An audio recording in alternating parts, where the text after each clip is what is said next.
Assalamualaikum warahmatullahi wabarakatuh. Bismillahirrahmanirrahim. Babul hasi utawi iki kubab nerangake ngegerehi atau nyemangati alal asdiyadi ing atase nambahi minal khairi saking kebagusan fi awahiril umri ing dalam pira-pira akhire umur. Wan Jabir lan saking Jabir radhiyallahu an kala ngucap sapa Jabir kala dawuh sapa Rasulullah sallallahu alaihi wasallam. Yoba asu ditangikno saking kubur sapa kulo abdin saben-saben kawula alama ing atase perkara mata kang mati sapa abad alhi ing atase ma rawang riwayatake hu ing hadis sapa muslimun Imam Muslim.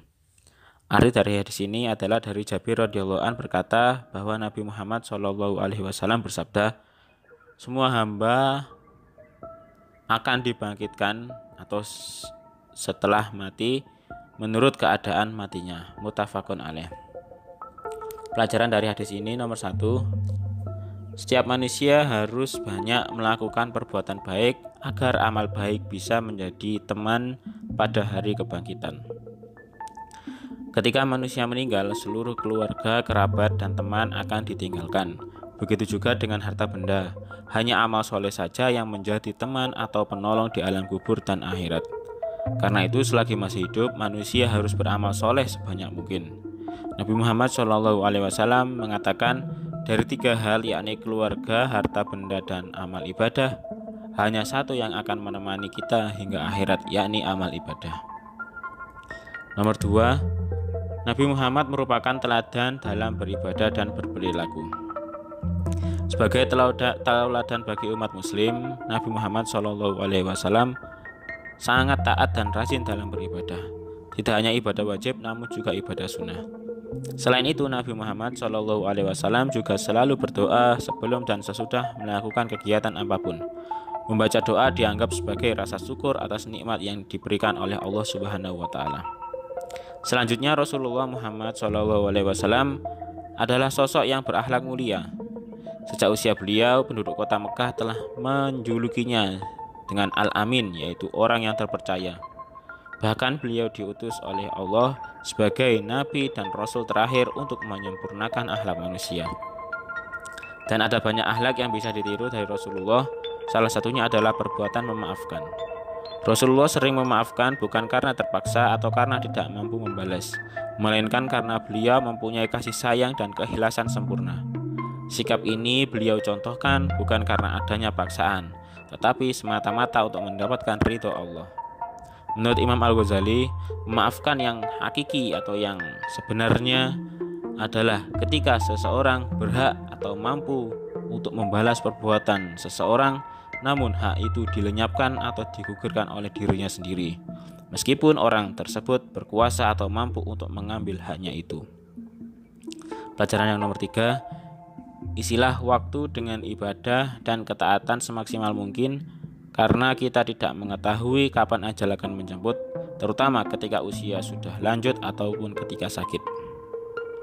Kematian bisa datang kapan dan di mana saja.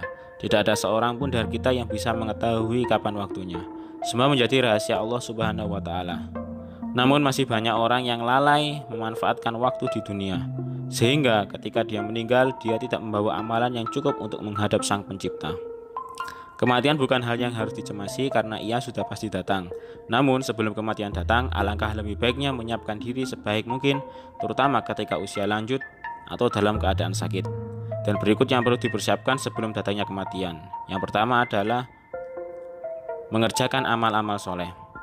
Allah memberikan 2 syarat bagi siapapun yang berharap bertemu dengannya di surga, yaitu beramal soleh dan meninggalkan kemusyrikan. Dalam sebuah firman-Nya, Allah Subhanahu wa Ta'ala menegaskan, barang siapa yang mengharapkan bertemu Tuhannya, maka hendaklah melakukan amal soleh dan janganlah menyekutukan ibadah terhadap Tuhannya dengan suatu apapun. Surat Al-Kahfi ayat 110.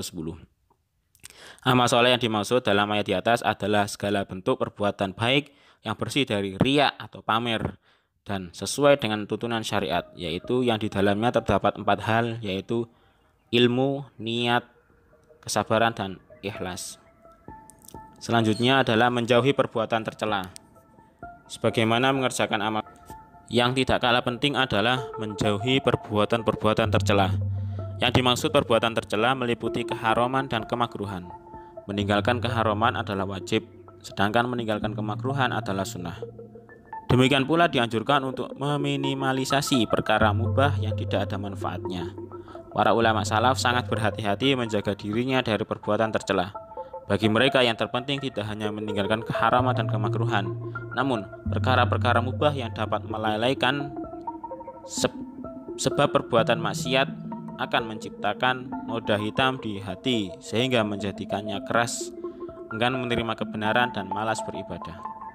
Oleh karenanya mereka sangat menjaga betul kualitas makanan yang dikonsumsi, bahkan rela riyadhah atau tirakat, misalnya dengan cara berpuasa mutih, hanya makan nasi tanpa lauk pauk, puasa tanpa ruh, meninggalkan makanan yang bernyawa atau yang berbahan darinya, atau puasa ngerawat, yaitu meninggalkan makanan pokok yang lazim dikonsumsi dengan diganti makanan jenis lain, dan lain sebagainya. Semua itu dilakukan oleh mereka untuk meningkatkan kejernihan hati. Semakin berhati-hati dalam menjaga diri dari perbuatan yang diharamkan, semakin tinggi pula kedudukan seorang hamba di sisinya. Yang nomor 3 yaitu segera bertaubat. Tidak ada manusia yang bersih dari kesalahan dan dosa. Kesalahan adalah hal yang wajar bagi manusia. Yang bermasalah adalah membiarkan diri berlarut-larut dalam perbuatan dosa.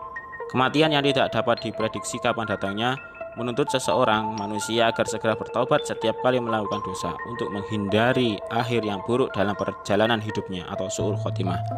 Agama menekankan untuk senantiasa memperbarui tobat dari segala perbuatan maksiat.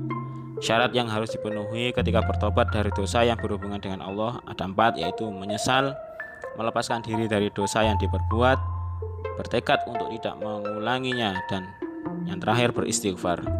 Apabila dosa yang dilakukan berupa meninggalkan ibadah fardu, maka wajib untuk mengqadhonya.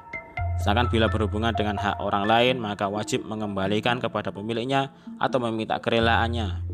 Bila pemiliknya sudah wafat, dilakukan kepada ahli warisnya. Dan bila berkaitan dengan materi seperti hutang atau harta curian, bila berkaitan dengan non-materi seperti menganiaya, menggunjing, mengadu domba, dan lain-lain, maka wajib meminta kehalalan pihak yang dizalimi. Sekian dari saya, semoga bermanfaat. Wassalamualaikum warahmatullahi wabarakatuh.